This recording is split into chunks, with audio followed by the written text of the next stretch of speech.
You're listening to another ambitious entrepreneurnetwork.com podcast, the voice for entrepreneurs and small business. Now, onto the show.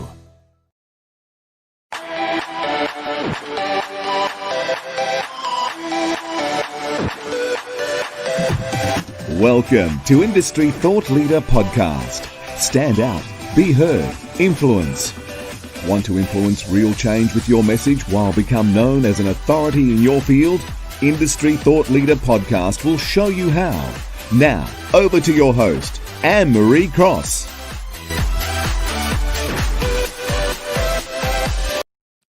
And welcome to another episode of Industry Thought Leader Podcast, brought to you by Industry Thought Leader Academy. Stand out, be heard, and influence. I'm your host, Anne-Marie Cross, also known as the Podcasting Queen. Now, my guest today says the business owners who will get through this pandemic with their business intact will not necessarily be the smartest or the most strategic. They will be the ones with the highest resilience and who do the hard work to keep a strong mindset. And joining me on today's show is Carissa Reiniger. Now, Carissa, she started her business, which is called Small Business Silver Lining, with a mission to help small businesses become more profitable and more sustainable. And she created the Silver Lining Action Plan, which is a 13-month growth program, which is technology-enabled, data-driven and based on behavior change science, helping small business owners develop the right habits and take the right actions to grow their business. Now, on today's show, Carissa is going to share what type of mindset has the highest correlation for small businesses to hitting their financial goals. She's going to talk about some practical ways that we can shift our mindset and get ourselves unstuck, as well as asking the question, what exactly is a time budget and how can it help us build and keep a strong mindset? So welcome to the show, Carissa. Thank you so much. I'm happy to be here. I appreciate you having me. And I know that we're both stuck here in Melbourne. So what a better time than to talk about mindset, because we are in our second lockdown and we know that the world, many countries, many businesses and individuals have found themselves having to really do a check-in on their mindset. So this topic is certainly valuable. So what was it? I always love every now and again to give our guests a bit of an opportunity to, what was it that did prompt you to come up with the silver lining? Obviously, the business is called Small Business Silver Lining, but were there some things that happened that kind of prompted you, you know what, I'm going to start this, and now obviously very successful business? Yeah, so I started it when I was 22, so many years ago at this point. And I was working in advertising at the time, and I was in charge. I was working on business development. So I was putting deals together and trying to figure out how to, make business happen. And I kept meeting small business owners who I thought were, incredibly passionate, worked incredibly hard, but seemed to very consistently struggle with business development, finding new customers, generating revenue, getting to profitability and sustainability. And I always was sort of struck that in my corporate life, I was amazed by sort of people's, creativity to a certain degree, but really there was a security blanket that was there. And in a lot of ways, they were choosing sort of security over their passion. And then I kept meeting all these small business owners who had gone for it, had taken this big risk, who had gone and pursued their passion and, are doing what they love, but in most cases had given up security, financial security and kind of stability.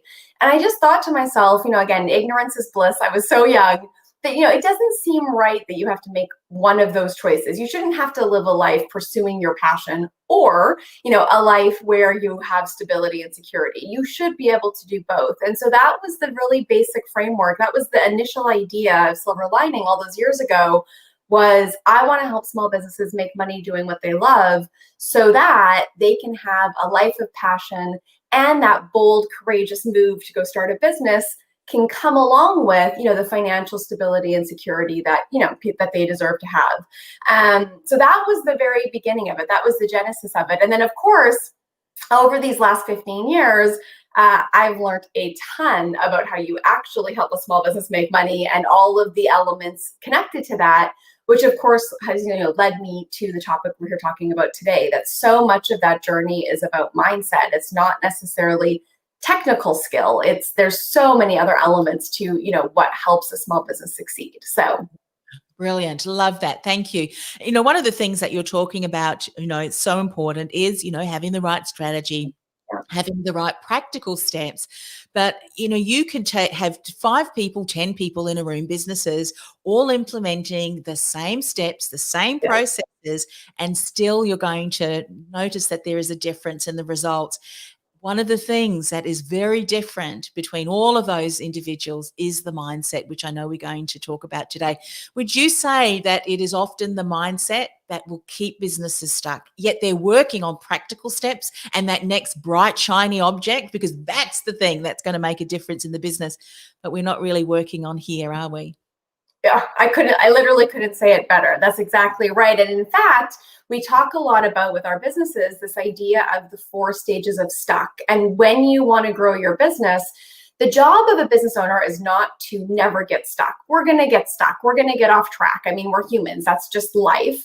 But really savvy business owners I've seen get unstuck very quickly. They are actually skilled. They learn how to sort of say, oh, wait, I'm stuck. I need to get unstuck so that I can get back to doing the right things with the right mindset so that I can hit my goals. And so we try to normalize getting stuck, because I think to have a strong mindset, we get this idea. It feels like there's a lot of pressure in it, right? I must be strong all the time. No, a strong mindset actually is very adaptable. It's very flexible. It takes the good and the bad and the ups and the downs, but it can process it quickly and get back to the right action. And so I think what you said is exactly right. We should expect to get stuck, but the question is, can we get unstuck? And how quickly can we get unstuck? And then can we get back to the right action? Yeah, brilliant. So what type of mindset has the highest correlation for small businesses to hitting their financial goals? And you mentioned about the four dimensions. Stages of stuck. Yeah, are we going to talk about that in Yeah, this? let's talk about them. Right, Yeah. let's start.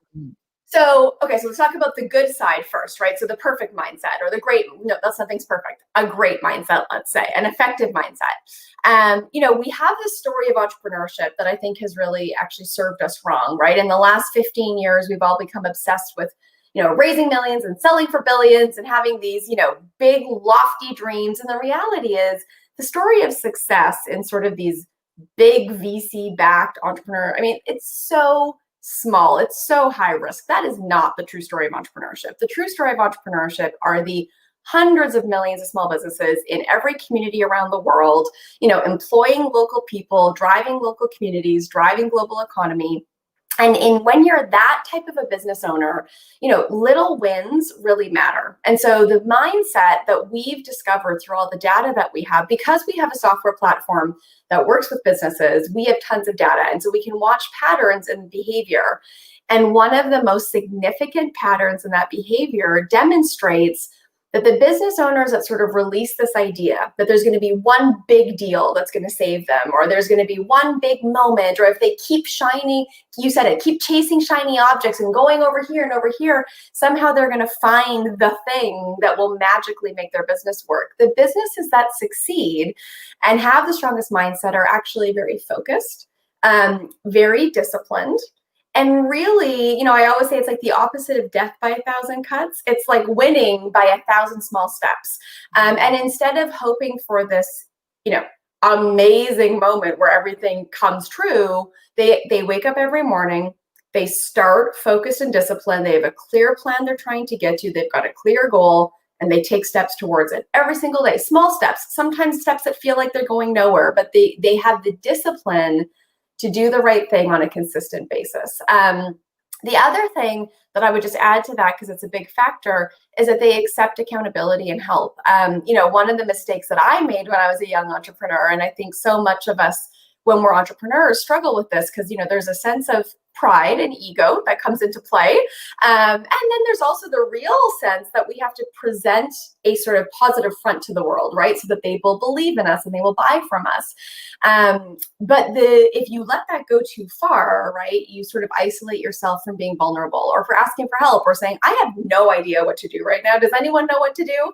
And so when people sort of can find that balance of focus and discipline, consistency, And then also vulnerability and, just realizing that no one knows how to do everything. So let's ask for help. That leads to success. And that is the opposite of the image of the big, charismatic, bold, solo, individualistic entrepreneur that we all hear about all the time. So it's counterculture, but it's true. I mean, we can see it in the data 100%. Yeah, I love the way that you talked about really having that discipline and the acceptance of that accountability, because we know anything worth building takes time to build, and it's about foundations. And I think anyone that thinks that entrepreneurship is about, well, I'm going to launch my business and then all of a sudden I'm going to be the 7-figure business owner, maybe down the track, but you've taken the time to do that. And I think we will often learn from a lot of the failures, because they can be the greatest foundations upon which we can build the next layer of our business. Now, I've stumbled across a book, and it was written back in 2007, 2008, and I'm going to dive into it because I can't remember who the author, but it was done through studies through a university, and it's called The Momentum Effect. And it's about 3 different kind of avatars, if you will. And one of them is called the pioneer, and the pioneer takes slower time, does things slower, strategically, whereas others are out of the gate and they do that. But the pioneer who's taking time ends up outshining over a longer period of time those entrepreneurs and businesses who do things really quickly. And I think that's because what happens is when we do something, we launch something, we can take a step back, analyze it, tweak it, and then build upon it.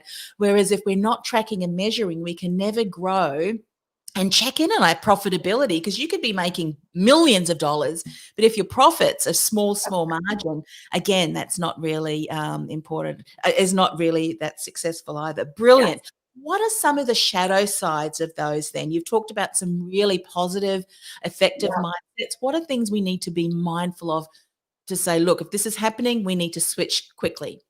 Yeah, that's a perfect segue actually to those 4 stages of stuck. So we always say that the first stage of stuck sounds like, oh my gosh, I'm so busy, right? So if you hear yourself say, oh my gosh, I'm so busy, right?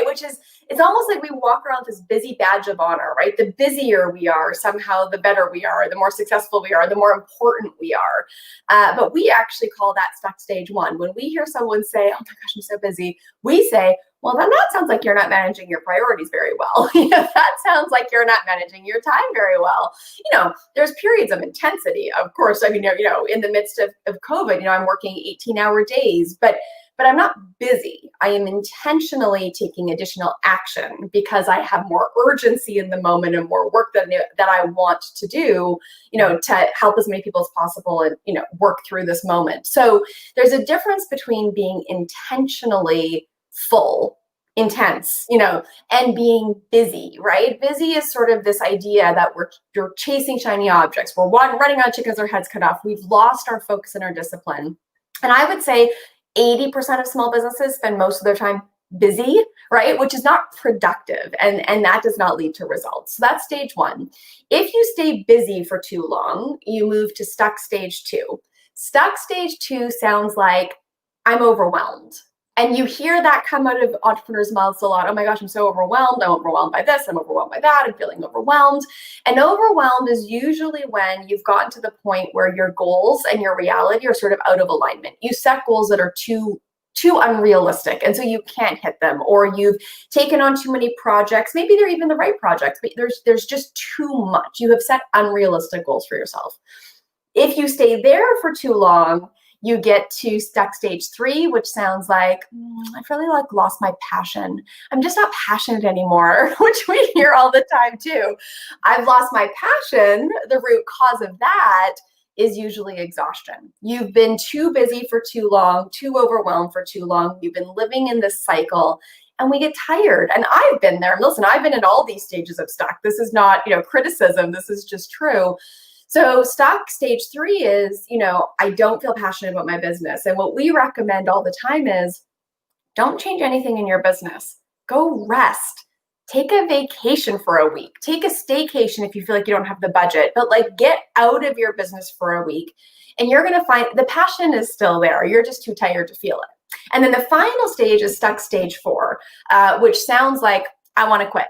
I'm out. I don't want to be an entrepreneur anymore. I'm going to get a job. We've got all these ideas that, some other version of life is easier. And almost all the time, if you've ended up all the way at stuck stage 4, this is sort of that death by 1,000 cuts.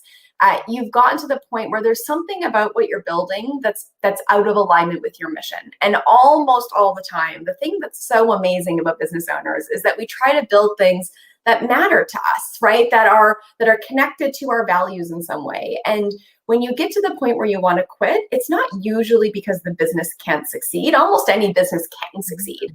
It's that there's some sort of disconnect between you and the business you're building. And usually that happens over a sustained period of time of being busy, overwhelmed, and tired, and you sort of lose the heart of the business, or you take on projects that are not connected to your true what.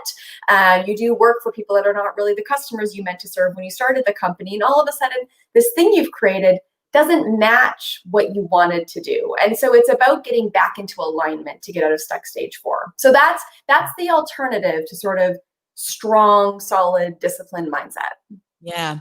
What I love about the stages that you've just shared and everything that you've been talking about, and to be mindful of, I think that we can, as business owners, go through all of these stages as we're continuing to grow our business and not providing, and you said so previously, having the right support team, having the right systems, which even as we're growing bigger, we can then become, what's that saying? We become, we become, I can't even think of the word. It's one of those days I've had so many conversations. I think I'm that close to my word count, but become the victims of our own success. Is what I'm saying. Because we then can become exhausted.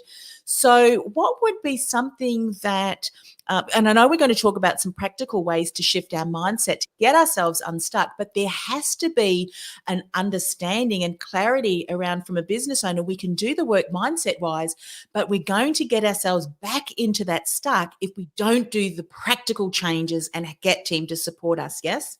Yes, 100%. I feel like I just want to say ditto to everything you're saying. Yes, absolutely. And, I always say, right, like, it's not sexy stuff. I love business, but I know, but it is. But I know, there's all these false narratives, right? Join my boot camp and you'll grow your business with 6-figure business in 3 weeks. Or if you just come to this weekend seminar, you're going to dramatically have 20 times. That's not true. That's not how this works, right? How this works is with structure and support, going to bed on time, waking up and having a morning routine, having some sort of accountability every single week where someone else checks in on you and holds you accountable to the things you say you care about, right? When no one is looking, trying to still do the right thing and choose greatness, be the greatest version of yourself, no matter what the circumstance you're in. Doing the hard work of calling a bunch of people for new leads when you feel like a loser because no one wants to talk to you. Like it's those things in a sustained manner. And it's not fancy. It's hard, disciplined, focused work. I'll offer this because it was profound to me. One of my business advisors and I were talking, and he just sat me down. He said, Carissa, you have a lot of talent, but I don't care. I'm not interested in your talent. Greatness is a choice. And he said, if you look at an Olympic athlete, right, and you look at someone who won a gold medal at the last Olympics, they didn't get up and have a big idea and, go win the Olympics for decades, probably, right? Before that moment, when everyone else was sleeping, they were out of their bed training. When everyone else was at a party, they were at home studying. When everyone else was doing X, they were focused on their goal. And you don't win every day. You win the gold medal once in your lifetime, but you train every single day, unseen, when no one else is looking. You choose greatness every day, so you get that one big win in a lifetime. And, I think a lot of entrepreneurs are trying to get a big win every day, and that is not realistic. The athletes take a selfie on them running again. They're actually out there running. Right. I know. And it's like this instant gratification thing that we've ended up in, from the selfie, we're looking, we want instant hits all the time. And Unfortunately, I'm a very impatient person, so I've had to really embrace this. If you want to build something real, if you want to build something solid, it takes time and it takes work and it takes discipline and focus, and you have to choose greatness many times when no one will ever notice and give you a little like for your efforts. And if you're prepared for that, you can be hugely successful. But if you're looking for, I always say, if you're looking for a big, quick win or instant gratification, entrepreneurship is not the journey. You should do something else. No, you know what I think, I've heard this saying, entrepreneurship is a lifestyle, but it really is. It's the repetitive thing. I think the lifestyle, yes, but you need to know that your lifestyle has to be about doing the work. It has to be about being in the trenches. All of the things that we desire about making an impact and going to places and traveling. I mean, one day we will get to but it is, and I've used now the analogy, and it's certainly not mine, but we look at business, we see this beautiful iceberg at the top, we admire it, but we don't look at all of the work and the years and the heartache and the struggles and the challenges. But as entrepreneurs, we're wired to like to tackle challenges. That can often be, that's one of my, because I do like challenges and I love starting new creative projects, and I know that that's one of my weaknesses, so that I have to have team in place to be able to keep me, kind of focused, that I'm not off doing all of these new things. So there's that, of course, that we need to be mindful of too. But it is just doing the work to the point that it continue to build even with that. Let's talk about some of the practical ways that we can start shifting that mindset to get us out of stuck. Yeah. So I think there's probably three basic things that we would say. The first is, you've got to have clarity. If you don't have a clear plan of where you're going, then you can't be focused and disciplined, because you're sort of swimming in whatever comes up that day. So in SLAP, in our program, we have what we call a SLAP statement, where you define very clearly what you do, who you do it for, and the scale you want to do it on. So Silver Lining SLAP statement is Silver Lining sells slaps to James on a global scale. Period. So our innovation doesn't come in reimagining what we do or who we do it for. Our innovation comes in how we deliver what we do to our ideal client on the scale we want to do it. So inevitably, although we're doing new things all the time, they're always structured within this core focused criteria.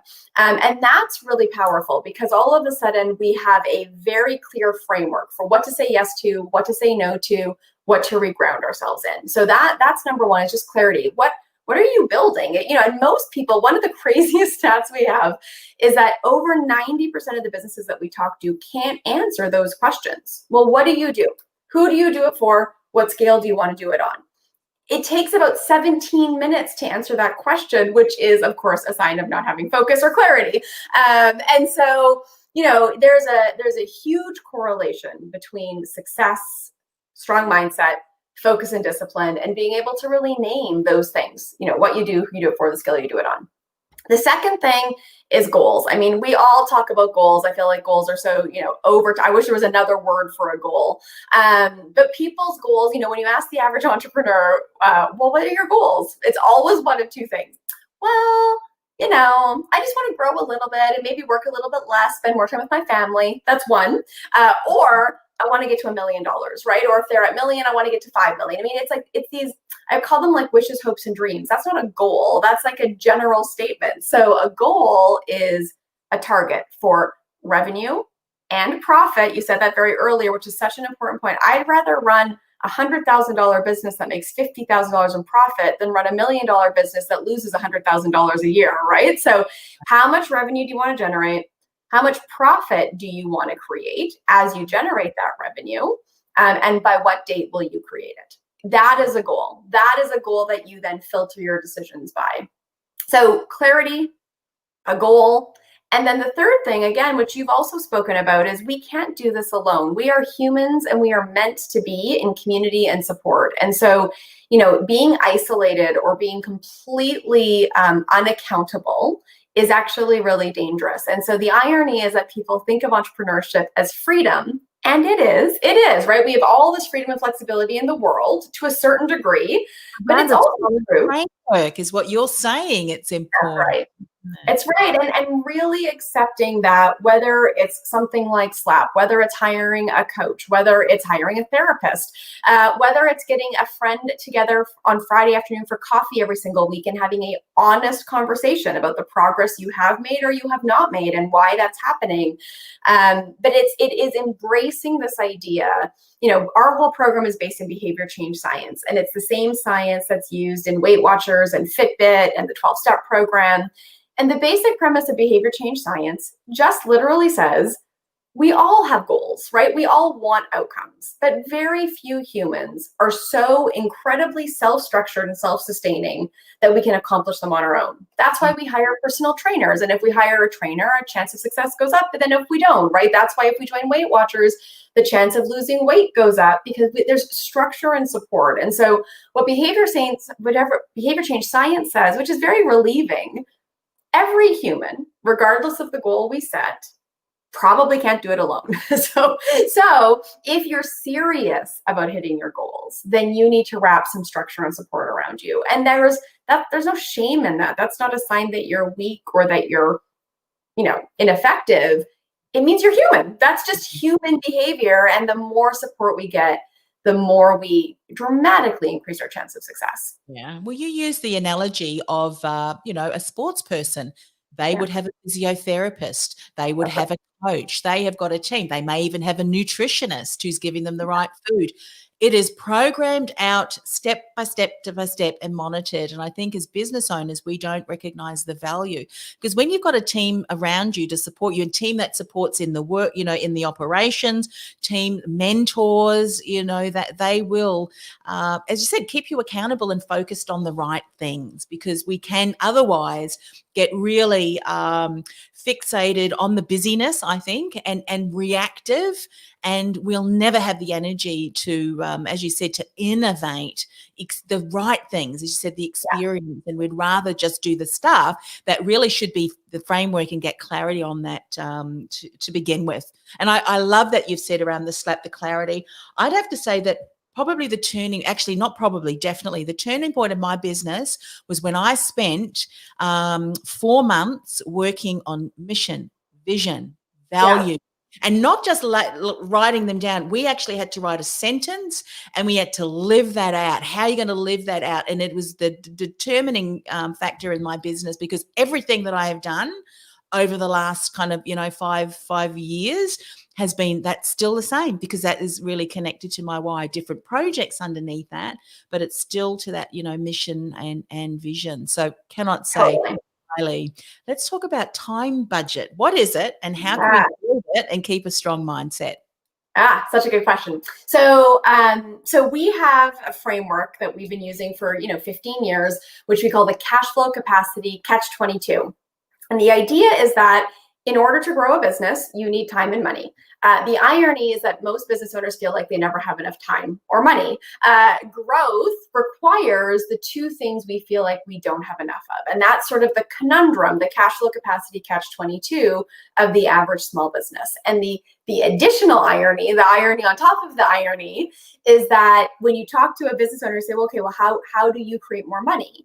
They'll say, well, I need more time. If I had more time, I could do more business development. I could do more that. I could da-da-da. Okay, well, how do we help you create more time? Well, I need more money. If I had more money, I could hire more staff. I could do this. I could do that. So we live in this conundrum of, we call the cash flow capacity catch-22. And yet, even though time and money are our two most critical resources, as business owners, we tend to be very focused on money, how much we make, how stressed we are about cash flow. We are aware of the financial element a lot, and we talk about it. We talk about money a lot. But if time and money are both our most critical factors, time is actually more finite than money, right? There's more infinite possibility with money. We are all the same. We have the same number of hours in every single day of our life. There is, one of my advisors always says, time is the great equalizer. There is no injustice in time aside from, getting sick, but assuming you're living a healthy life, working every day, we are all the same. And so how you use your time has an incredibly significant impact on your level of success. And so a time budget essentially says, exactly like a money budget, right? I've got this much time. I've got all these different things that I need to budget my time against. So how many hours do I need to sleep a night? Am I a person that needs 6 hours or 9 hours? Let's put that in the time budget, right? How much time do I want to spend with my family? Do I have a big family, a small family? Are they little kids? Are they adults, right? What does that mean about how much time I need to put in my family budget? How much time do I want to spend in my personal budget, right? Working out, meditating. How much time do I put in my learning budget, getting better, listening to a podcast like this, right? Learning and growing. And then how much time do I want to put into my business management budget versus my business growth budget? Because as we all know, it's really hard to balance the realities of growing a business, finding new customers, taking it to the next level, and also managing that business. And so we put it all in one big bucket in our head, but then inevitably we end up doing a ton of business development and we're not managing it properly, or we're managing our business doing no business development.